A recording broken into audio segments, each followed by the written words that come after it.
Hi, all. Welcome to yet another Code podcast series where we discuss global tech adoption trends, SaaS adoption trends with global tech leaders.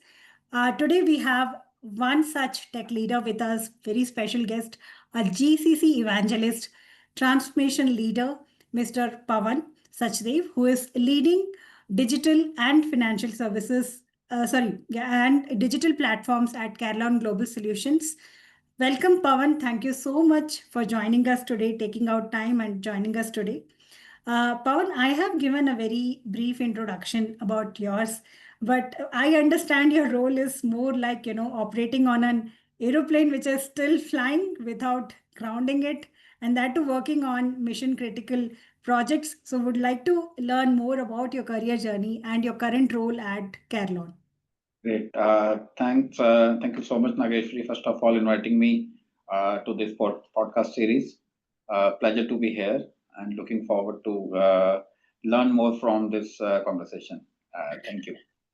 Pleasure is ours. Yeah. So, as you rightly said, I'm currently working as a technology head for one of a GCC in India, which is a GCC for US-based healthcare payer company called Elevance.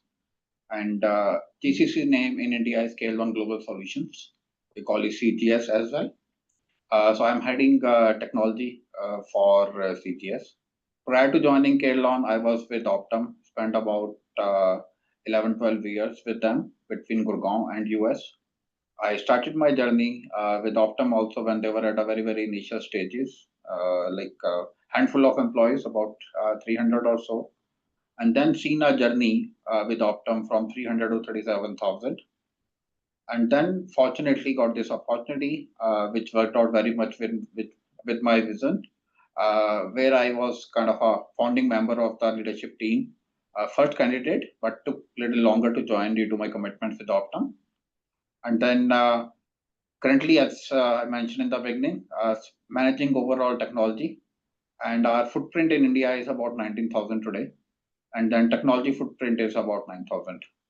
And we do all kind of work from digital to data to AI to managing our legacy systems on mainframes, then to creating some of the new models on LLM. So we have spectrum of COBOL to Python to data scientists. So great journey and good experience. Wow, thank you so much for giving that detailed about your career journey, Pawan. Very interesting, and I'm sure you have seen because earlier to this you were with Optum. It's more like I think more than 17 years with the healthcare sector, especially in the GCC area. So, Pawan, I'm sure you would have experienced, how, humbly and beautifully the GCCs are evolving from mere cost centers now to the, capability centers and competitive centers, at par to their HQs, if not exactly at par, but, meeting to the requirements of HQ to the at the R&D level, Pawan. So GCC establishment itself is a very interesting topic in itself. And as you said, you have seen the team growing from 300 to thousands plus. So if you could share your initial journey, where did you see, how did the GCCs expand? Because now we get to learn a lot of, jargons like BOT model, how did they come and establish? Was it where they depending on the system integrators or the vendors? If you could, share that initial journey, Pawan. Fortunately, I'm in this industry even before this term what got generated, GCC. Oh. Okay, so it used to be offshoring center. I'm talking about early 2000s. It used to be offshoring center. From offshoring centers, it become a captive centers. From captive centers, it become GIC. From GIC, it become GCC. Now, at many places, we are calling it GBS or Global Innovation Centers. So multiple terms are getting evolved. But then to me, what is more fascinating is more than these terms, the maturity of overall ecosystem. Okay, way back when we started in early 2000s, focus was more on doing some of the low hanging work. We started with BPO, KPO kind of a services. Then we started doing basic development QA kind of a work. And then from there to where we are today, and you rightly said, there is another term which is getting very highlighted these days, second HU. India is becoming a second headquarter for a lot of Yeah. global organizations, where these headquarters or centers are driving a lot more innovation, strategic vision, creating products which are next at the level. Leveraging AI, leveraging emerging skills is something which is happening from India now. And the larger ecosystem, not only your respective centers, but support from the government, support from academia, support from startup community, all together is supporting each other, and everybody are understood. Driving alone is not enough. You cannot achieve success.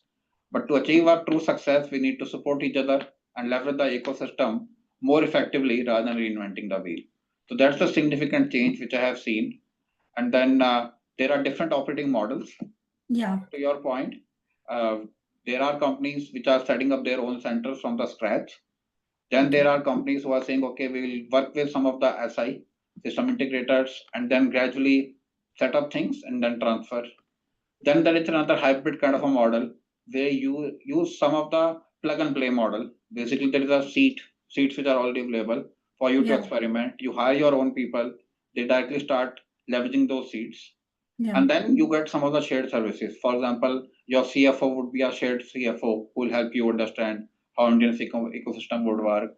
Similarly, you have a country head, which is more of a shared model, one person supporting multiple centers. And then you see what makes sense for you. And gradually, as you grow, you have your dedicated people in the mix. So, a lot of shared services coming to support from the larger ecosystem, and then you have dedicated people supporting you. It's one model. Then complete center is another model. Third is your BOT. So these are the three big models which I have seen are playing an important role. And reason why these three models are important: one, scale of the GCC, your vision. If organization is bigger and they really want to open a center of, let's say, 2,000, 3,000 employees, it makes sense to have everything on your own. But if you are not clear art of possibility, so probably you can go with one of those models, BOT or shared services one, and then see how to gradually, as you see the results, how to expand it. Sure, sure. Interesting, Pawan. So when you started at, let's say, Optum, what was the model that was, you with the... So fortunately for me, in both cases, Optum as well as here at Carelon, Yeah. both entities started with the same thought that, okay, we want to have our own model. Optum is a history now. It's a very giant 17-year-old. So I'll stay focused more on Carelon. So when we started, our original thought process was probably we'll have a headcount of about 3,000 employees in India. Okay. But then within 6 months, we realized it is going to be much bigger than 3,000. Yeah. So that is where our first center, which we started in Bangalore, Maneta Tech Park, Okay. is of a capacity of about 2,000. Okay. Okay. But then soon we realized, and within 6 months, we started off with another center in Hyderabad, where we had a full tower. We knew we are going to be bigger. And then after that, within 1.5 years, we realized that space is also not enough for us. And that is where we started adding another center within Bangalore to have full tower. So now we have two offices in Bangalore, one in Hyderabad. Okay. And our headcount between Bangalore and Hyderabad is roughly around 16,000. Okay. But then soon we realized now we have two centers in southern part of India, which is Bangalore and Hyderabad. Yeah. But then there was a talent from the northern part, which you want to tap. We thought, okay, having one office in northern part of India would also be great for us. Hence, we started program as one of our centers 3 years back, and we have roughly about 3,000 employees supporting from Gurgaon. Gurgaon, sure, sure. I will be covering the talent aspect maybe in the later part of the podcast, because that again, it's a massive growth, 3,000 to almost 18,000 to 19,000 headcounts. In 7 years. In 7 years. So let us, go back to that journey where you started, let's focus on Carelon itself, Pawan. So which were the areas where you started, expanding more? Which were the projects which started, getting in more? Was it purely the digital in the data transformation area, or was it pure science, or, the clinical trials, those kind, or insurance? Which were the areas where you started seeing the growth? Overall, we are insurance. Ultimately, whatever we do is for insurance only. So Yeah, insurance is part of all functions. But then our initial capabilities where we started putting a lot of focus was data and digital. And then on operation side, outside of technology was claims as another capability. And yeah. then member enrollment and eligibility is the area where we started. This initially there were four capabilities: data, Okay, digital, claims, and member enrollment, sure. where we started putting a lot of focus. But then within 3 months, we started focusing on some of the core capabilities, which is claim processing from the technology standpoint. Yeah, So we started managing a lot of applications around claims, enrollment, provider data management. So all those applications which are required uh, to run any insurance company, we started supporting all those applications. And those were the applications which require a lot more functional expertise than your technology expertise. So we had a double challenge there. One, those technologies are legacy technologies, and in today's world, nobody wants to work on mainframe and yeah, all those technologies. But then, more than technology, challenge was getting understanding functional knowledge of those yeah. applications, because you can imagine for any insurance company, claims is the biggest Yeah. platform. So understanding and operating, managing your claims effectively, you need to have a lot more deeper capability than just technology understanding. Sure, sure. Interesting, Pawan. And I have seen your other forums also where you give emphasis on how to balance the cost efficiency with the operational resilience. So, Yeah. if you can throw some real-time practices, at Carelon, where you're able to achieve that NAIC. Yeah. See, and reason why I have been emphasizing on maintaining right balance, many times I have seen when GCC start, they feel okay, we can go all over because it's a parent company and comparison has to be only between US salary and India salary. Yeah, Okay. And then you start spending too much of money, then soon it becomes so difficult to see a benefit between US and India. And that is where challenge comes that okay, our cost to do business in India is also so much, then what's the point of doing something in India? Then we are better off doing something within US. Hence, exactly. I always feel it's important to strike a right balance. Yes, we need to spend money, create a brand, to hire right talent, but at the same time, our emphasis should be on delivering a value. How I can deliver things efficiently and effectively are the two very important things. Efficiency is not only thing which you should be focusing on, Yeah. and doing things effectively is also not only okay. Just to do things effectively, I'll hire everybody at leadership level and won't have right pyramid. It's not going to be a sustainable model. Hence, you have to be effective. You have to be efficient. Sure. Can you share some examples, Pawan, where especially around this claim, applications around claim operations? Yes. Like for example, you are managing a work. You have a technology team sitting with you, and then you have business operations team also sitting within India ecosystem. And that is one of a benefit and the or added advantage of GCC. You can see end to end of the life cycle, which vendors can't see.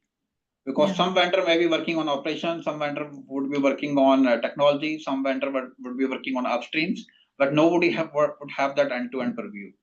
But yeah, then since we insourced that work, so our intent was, as there is the operations team and technology team, how to connect the dots by talking to both teams, understand their pain areas, and how we can solve with technology will automatically give me a lot more efficiency.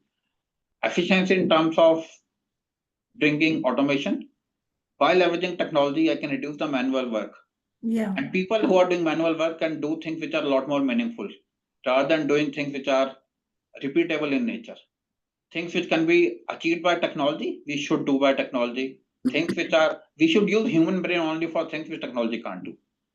And that was a thing which we started doing by integrating technology and operations, making sure both teams are talking to each other. One, this will help you build up deeper domain knowledge. yeah, Second, you both will understand the art of possibility. For technology team to bring transformation, they should know what are the real pain areas, why we are spending so much of time on manual effort. Similarly, teams which are processing claims manually should know what technology can do only they can give ideas, then they can ask questions. Okay, this is where I'm struggling, how technology can help. And there are multiple examples where we were able to get a better results and a quality results in a shorter span just because of this integration. To me, that's a great example of driving efficiency at the same time focusing on most effective way to deliver the value. Sure, sure.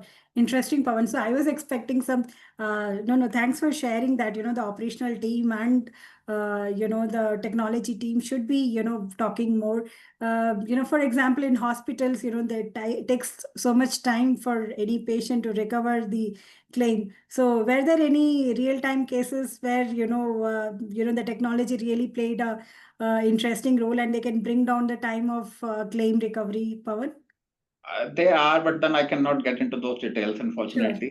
So that is more of IP related stuff. So Sure, sure, sure. But these are the real-time areas where the even the technology team is helping the yeah, operational team. Sure, yes. sure, Pawan. Thanks so much again. Now let me, move on to the, the co-creation aspect, right? Most more leading healthcare GCCs, I don't want to name them, but they are regularly collaborating with the startups, and especially in the innovation, which is uh, taking the leapfrog over the other, especially at the HQ level, right? So what is how about Carelon? How open it is collaborating with the startups? If yes, then what are the different metrics with which you are evaluating them?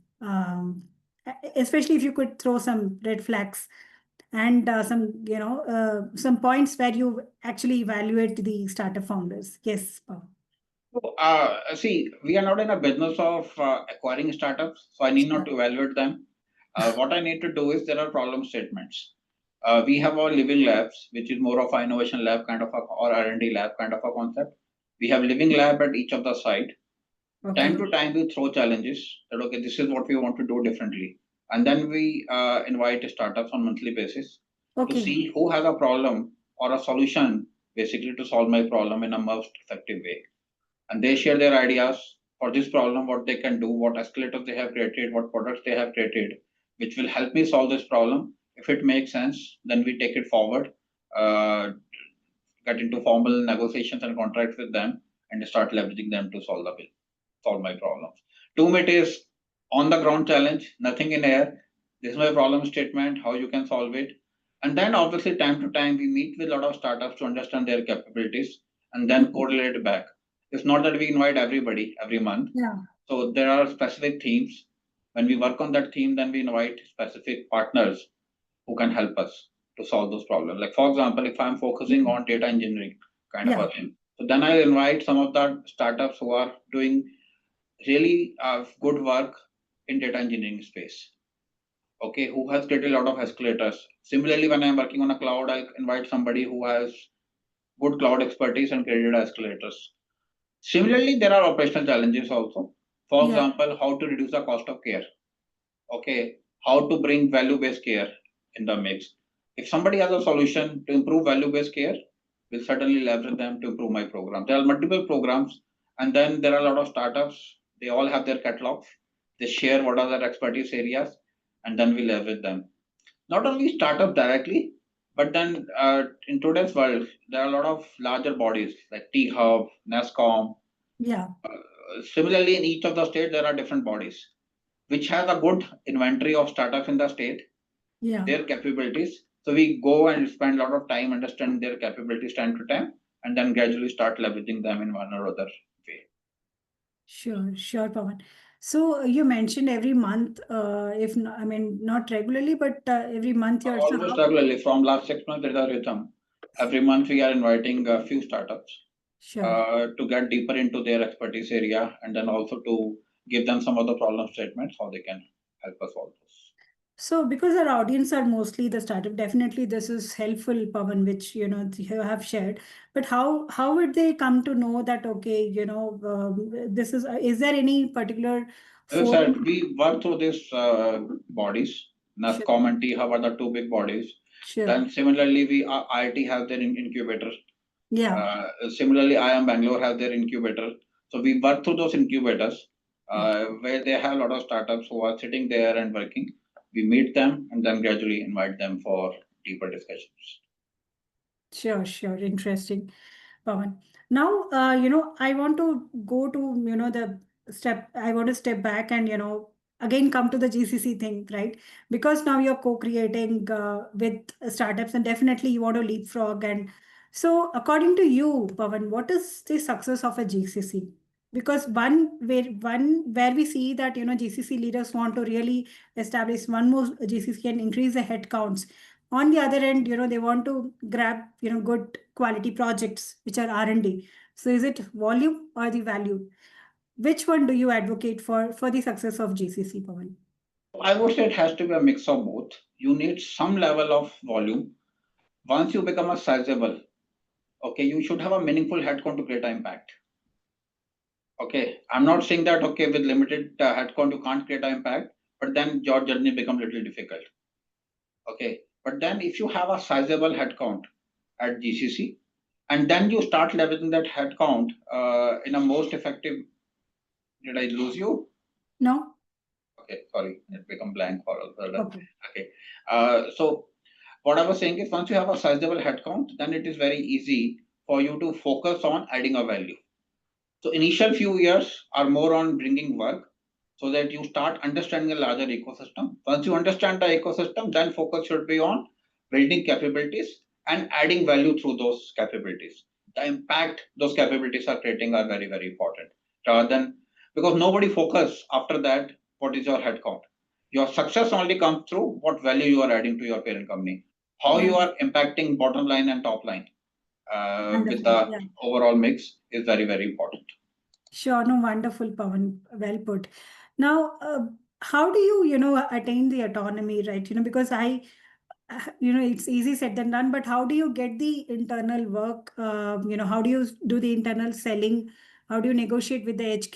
Do you travel, multiple times, or how does that work, To Pawan? me, that is the maturity of GCC, and that Okay. will come through your value addition. That's what I'm saying. Okay. Initially, there is a support from leadership team to give you sizable number, but after you have a sizable number, how you are adding a value. Once you start, then no selling is required. Okay, if you are Okay. adding a value, then automatically work will come your way. And then my focus personally was always on integrating those two teams, rather than working as a competitor to my HQ or competitor to my vendor partners. How I can be an integrated part of the family, larger family, and then start driving value together while working closely with my US partners, also working with some of the vendor partners or SIs, so that there's a collaborative effort, but then you are driving a value. Okay, you're not saying, okay, I don't need to work with any SI. You need to work with SIs to get an outside in perspective, but then Yeah. how to drive them effectively so that you are adding a value is something which I have been doing successfully from India. And then I have a great partners in US who support that model. So for us, Mm. it's a good integrated family. So there is no need of selling and pinpointing each other. This is what I want to do. So our focus is whatever can be done from which location, we should be doing that. Sure. Wonderful. But yes, you need to travel, you need a face time. Yeah. So personally, I work in a B shift. I start my day around 12:30 in Okay. the afternoon so that I have extended overlap with my US partners. I can have better conversation because closing everything on emails is not feasible. Yeah. Okay, so that is why you need to have a lot more conversations. And then my partners travels to India, I travel to US. That way there is a harmony. Then there are a lot of town halls. Like everything is a global for us. Mm. Each of the leader when they conduct their town halls, they try to do it in early US hours so that it's not very late for India employees, and we Mm. all hear things together. Yeah. Then during those town halls, we also present our ideas on a rotation basis. Sometimes somebody from US presents the idea. So that way it's a location. As we have locations in US, which is like Atlanta, Mason, Richmond. Similarly, we have locations called Bangalore, Hyderabad. So we don't use offshore, onshore kind of a terms. To us, all these are locations working in a integrated fashion. Sure. No, no, nice, Pawan. Because we have heard from other leaders, where they kind of conduct the workshops where, they identify certain, points where they feel that the indigenous, the local team can be effective, and they go and all the way and they present, kind of workshops. So, that So, was, so that is part of, once you are already part of integrated theme. Let's yeah. say annual basis we submit funding. We means larger organization submit a funding that okay, in this year we want to do this 30 activities. Hmm. Then out of those 30 activities we decide okay, this out of these 30, 5 activities can be done completely from India. Remaining 10 will be a mix of US and India, and Yeah. 3 and 4 will go to vendor partners. But the intent how to simplify our application landscape and technology. Sure, sure, Pawan. Now, I want to, come to this talent aspect. Very interesting, very interesting scale. Initially, what was the challenge in, hiring, and how did you navigate it, Pawan? Obviously, initially biggest is your brand. Okay, when you are not established brand in a country, when Yeah. you hire a talent, people will accept your offer because they need a job. But the moment they got during notice period of 3 months in India, if you get a better offer from a brand, your hire loss is going to be much higher. Yeah. So that's the one constant challenge. So how we solved it? There were a lot of steps which we took at that time. One, we started talking about yes, this is a new brand in India, but globally we are a bigger brand. We are a Fortune 20 company. So as part of our interview process, we ensured that each of the panel member and each of the HR representative who are the entry points to candidate are selling ourselves rather than taking interview directly. So we used to spend good 5 10 minutes talking about company, talking about culture, talking about why we started this GCC and what we want to do. So Great. we all started singing the same song in the same chorus, so that there's a harmony and people understand. Then we started working with some of the third parties who used to do an engagement with candidate during that notice period, where you Okay. get to know the concern of candidate if there are any, and then you address it effectively. Then we started doing monthly coffee connects with all candidates just before their joining. They all we used to invite them, talk about where healthcare is going, what we are trying to do. So give them a better perspective, and Hmm. then also participated in a lot of external forums so that our brand become bigger and people understand. That was the phase one. And then as we moved into phase two, then you need to ensure that you have some of those certifications, great place to work. You have uh, social media handles which are Hmm. effectively managed by internal teams. And then your culture internally speaks a lot. So now a lot of hiring happens through referrals, and we have a bigger brand and size. And then our offices are best in class, like where you can collaborate, where you can have fun, where you can be productive. All those things work together in our favor. And then, fortunately, we are not facing that challenge now what we used to face 7 years back. Yeah, wonderful. Because employer branding is something which, most of the GCCs, are trying to figure out, the way out. Now, And then obviously on continuous basis, you need to focus on culture of learning, you need to focus on culture of transparency, growth. All those things play a very important role so that employees share that positive vibes to the larger ecosystem. absolutely, Pawan. Now, are there any areas where you have, continuously found some, critical roles which are hard to fill, is either in the technology or the operationals, Pawan? See, there are, but then those are bread and butter of your job. That is why you need to have a right strategy in place. There are skills which are difficult to hire, then you should have partner ecosystem. That is what I said. Our strategy not to do everything in house. Hmm. Okay, how you can have some of the larger partner ecosystem which has expertise on those skills, and on need basis you hire people from them as a contractor and then convert them was the one strategy.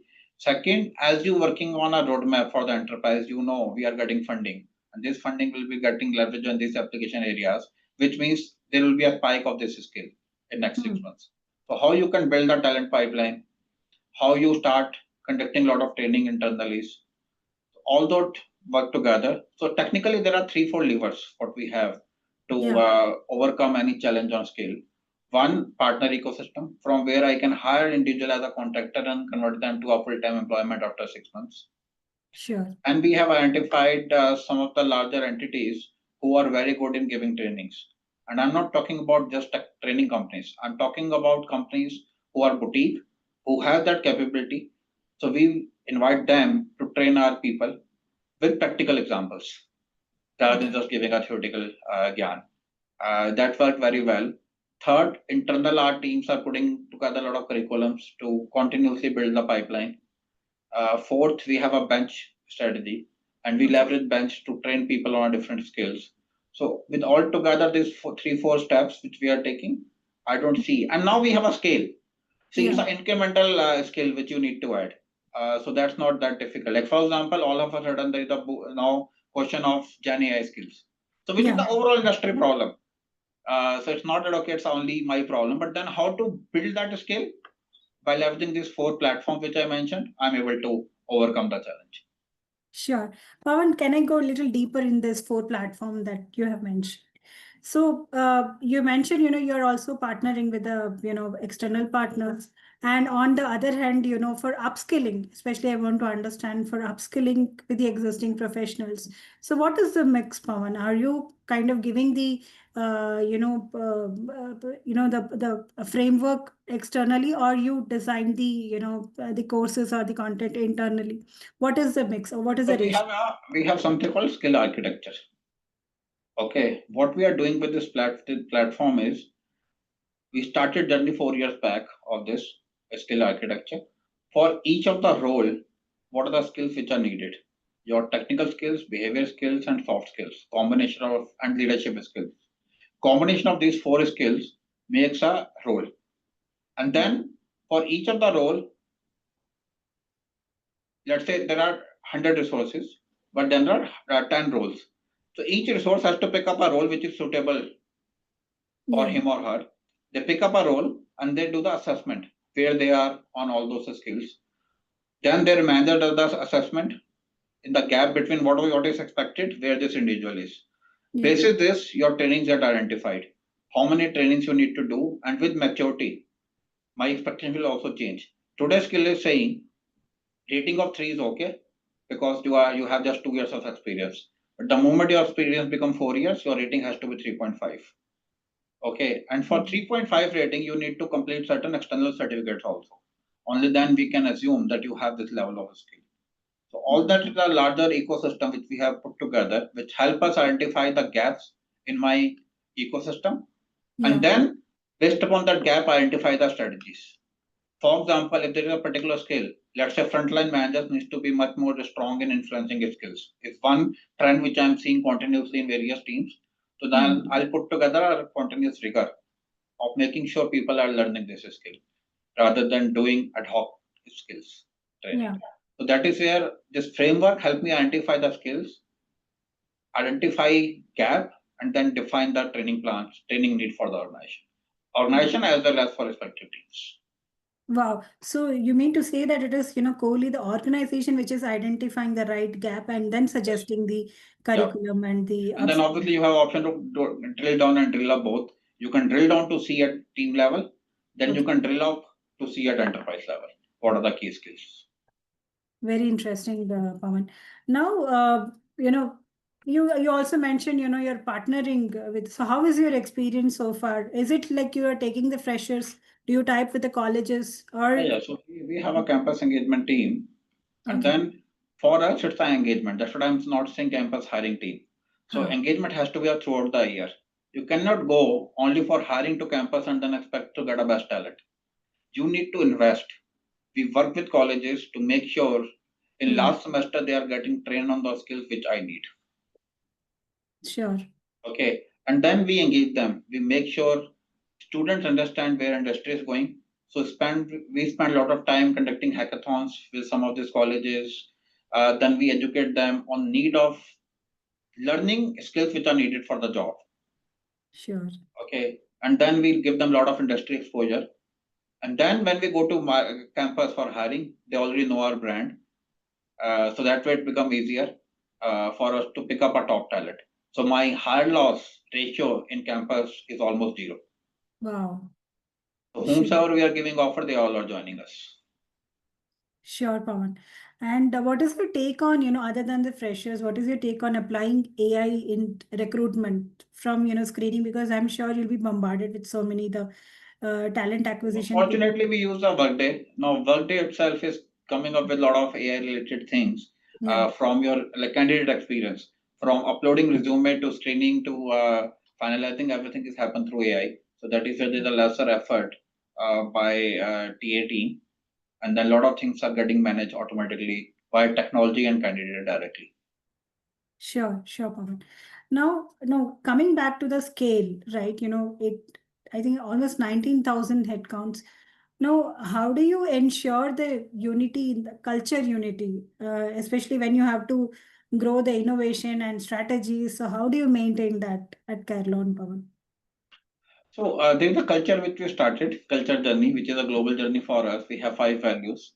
We talk about all those 5 values, and also as part of your performance review, your individual performance is one piece, but then how you are demonstrating culture values on those 5 values, what we have, plays a very important role.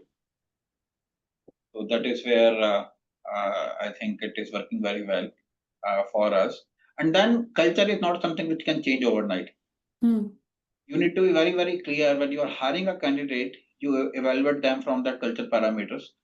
So what we have done is to our interview panels, we have given certain specific questions for them to respond. Based on their response, we get to know whether this person is culturally fit or not fit. Is one piece. Second, then once individual comes on board, they need to go through our culture training mandatorily, and then every month there is a theme on which we focus. One culture value, within that culture value, how you are applying it on day-to-day basis. There are a lot of training material, a lot of workshop which happen. Like for example, when we start with our town hall start with one culture value of that month. Sure.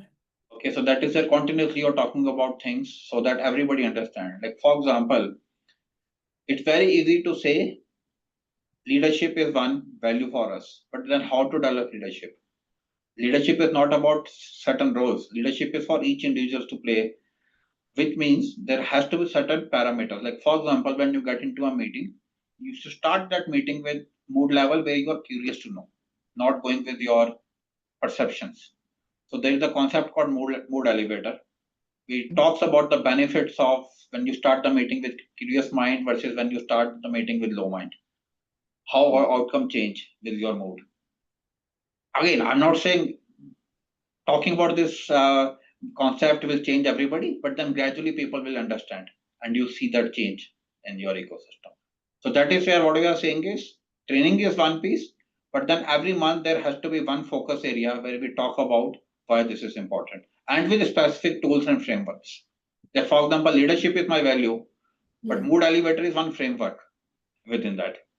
Then unconscious biasness is another framework. Then we'll train everybody on knowing there is a unconscious biasness. If you know that, only then you can fix it. If you're not even aware there is something called unconscious biasness, then how Yeah. will you work on it?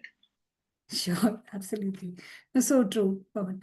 Now, we are, coming to the, second last question, which I want to ask to you, Pawan, is if you had to give, one advice to the startup founders over there, if you could share, Pawan.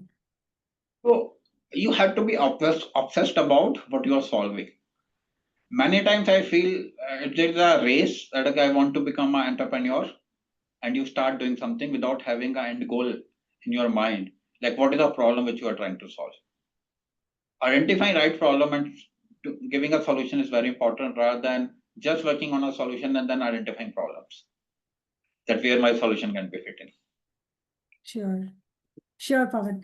And now, tell us about your routine. If your juniors, they look up to you and they want to, kind of follow your path. So, what are your best practices? How do you keep on, upgrading yourself? Which are the books or, podcasts?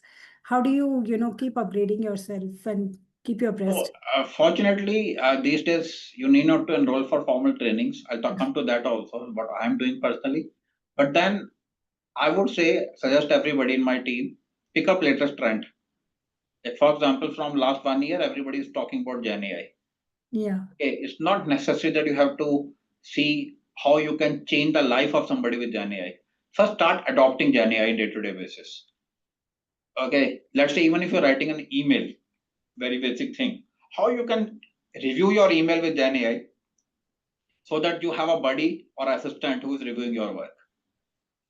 Okay, how to adopt new technologies is very, very important. Okay. So capsule-based learning is something which I believe, like Which is spend 5 minutes learning about new concept every day. You need not to spend 2 hours every day. Just spend 10 minutes talking about, like create a curriculum with leveraging Gen AI that, okay, I'm a beginner to AI world, what I should be doing. So it will give you a path. Then on that path, like first of all, try to understand what is the difference between Gen AI, and ML and data science. Understand those basic things. Then go to next level, then go to next level. So be curious, keep learning, make sure you are spending at least 10 minutes in a day on learning something new from the latest trends. It could be technology, it could be functional, it could be overall healthcare domain, but then spend 10 minutes every day. If you do that, you'll become a better professional and somebody who understands where industry is going. And then based upon your interest, upskill yourself with certifications, keep doing learnings through bite size, and then leverage larger ecosystem what we have. We have a lot of training platforms where Percipio is another platform where we have integrated ourselves. So how you can leverage Percipio for their trainings. Then on personally front, I'm doing PhD on emerging skills now. Yes, it's my schedule is very busy, but when you decide to do something, it's up to you to how to prioritize the time. So now my Saturday, Sunday evenings, 5 to 10 goes in my PhD studies and attending classes. Wonderful, wonderful, Pawan. So you read books or you listen to podcasts, if you I could? listen to podcasts more than Okay, sure. And again, related to more of, Gen AI, or which is the Gen AI you would everything. I keep changing. Like it's a mood. Like as you said, it's important to have at my level. Lot of things you need to learn, even geopolitics.